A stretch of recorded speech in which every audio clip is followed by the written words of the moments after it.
let's talk about the Solemnity of Mary, Mother of God, which, as you pointed out, had a number of different titles. One of which was the Circumcision of the Lord. Would this be the old calendar title of the feast, or is it just an alternate still today? Or That is a good question. I think I identified it as a traditional title. I don't know. So, I mean, hey, the tradition is ours in 2022 as much as it has been. I don't know, right? though, that it's actually printed in the missal like the octave of Christmas is actually printed right there in the missal. So Okay. I don't know the answer to that question, Thomas, but yeah, it has meaning if you want to think about it.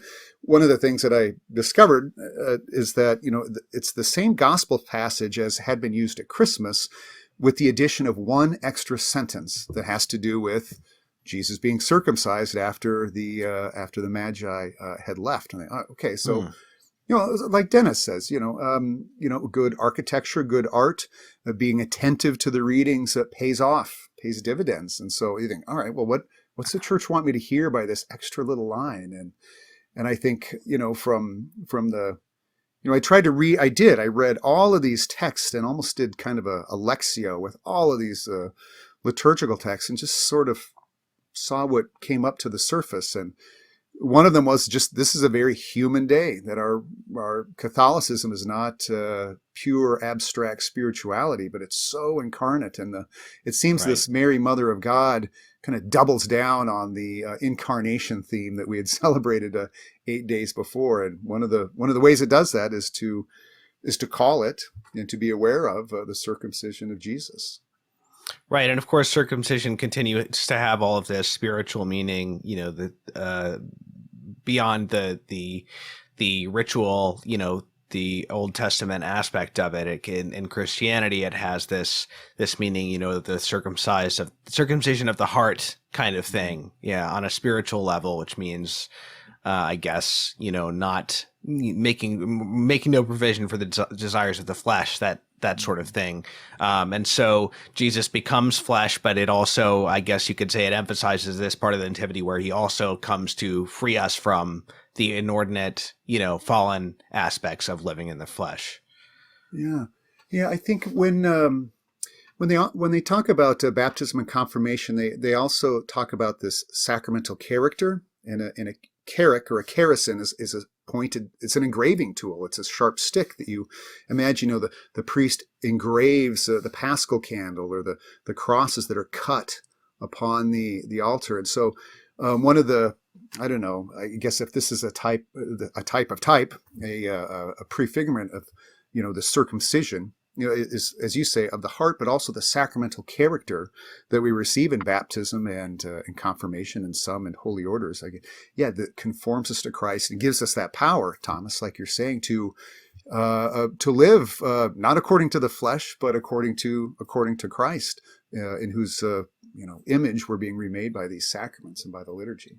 To talk about how to celebrate this solemnity, then, of course, we already talked about the fact that we're in the octave of Christmas, so we're still celebrating Christmas.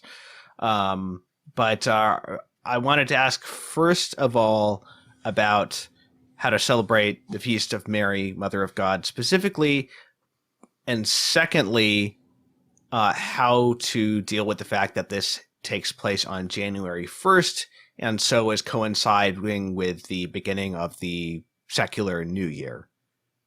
Yeah. Well, now, Denis, I want to know how you celebrate some of these things too. But for my part, when I was reading this section that Alexis wrote, she talks about the Te Deum. And we were talking about this recently in a class where we were talking about the Liturgy of the Hours.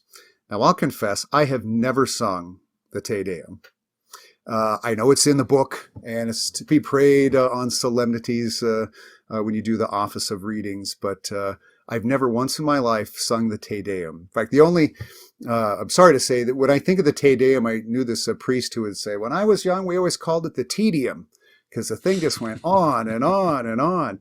I thought, well, so one of my New Year's resolutions, I guess, is I'm going to sing the Te Deum for the first time, and I'll see if I can enlist some of my kids to help me with this. I'm going to Nice. learn it and sing it, and That's gonna be how I observe this day. So, Dennis, I know you're singing the Te Deum all the time, so you're probably going to do something different. No, I don't sing it too often, but it does appear in the Liturgy of the Hours, and one of the hours and solemnities. What is it? The morning Officer prayer, readings. office readings, right?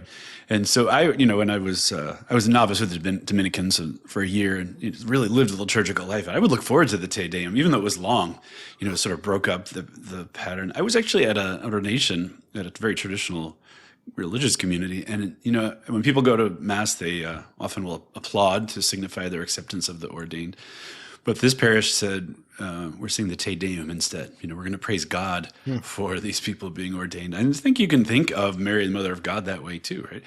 The fact that she's Mother of God means she made it possible for humanity and divinity to come together, which is the way we're drawn into the life of the Trinity. So, I know, January 1st, you've been up late. You've been singing Auld Lang Syne at midnight, and like the last thing you want to do is get up early and go to mass. But to say, okay, hey, we're not just going to celebrate a new year; we're going to celebrate a new year in the timeline of redemption, and to honor Mary in her role in that very important part of that process.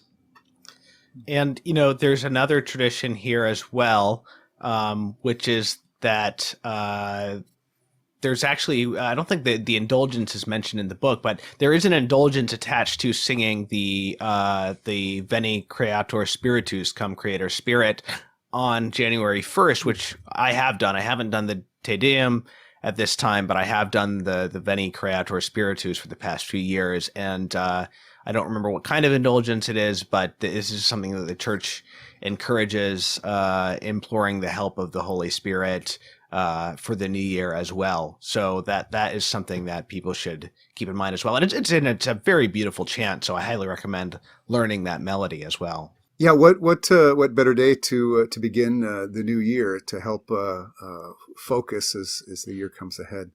Yeah, and it's I was thinking about this in another context. One of the images we see in the secular world sometimes on New Year's Day is the baby ushering in the new year as the old hunched back and aged man leaves 2022. Here's baby 2023.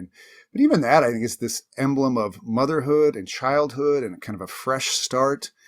And I don't know, to my mind, it seems you begin, right, January 1st is a celebration of the birth of Jesus as well. And, to kind of take yourself back to your own fresh start at the beginning of this year in a spiritual way.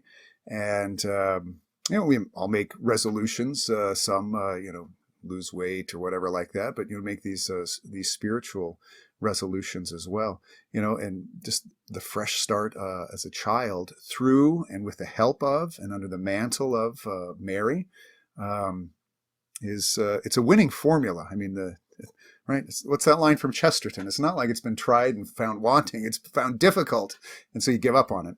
But I think with Mary, as she helped Christ, she can help us at the beginning of this year to try it again, just like we did a year ago, but keep after it.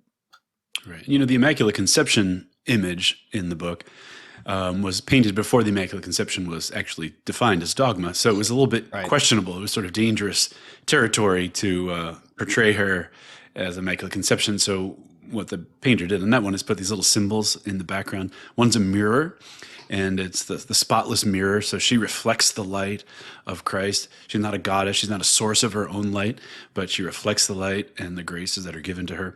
And then there's another one literally called the Stairway to Heaven. Say what you want about great classic rock. But, it's the idea that God came to earth literally through the gateway of her. So that's another image of her, the Janua Coeli. And then we actually get to go back, the way that Christ came. And so just ponder that Marian dimension. It's one thing to be sort of pious about maternal solicitude, and that's fine, right? But to really think in this kind of, I don't want to say it's a masculine way, but in some ways it is. It's kind of a warrior notion that Mary, she crushes the head of the serpent by allowing God to use her to bring Christ into the world. Say, okay, Mary, crush the head of the serpent in me, please.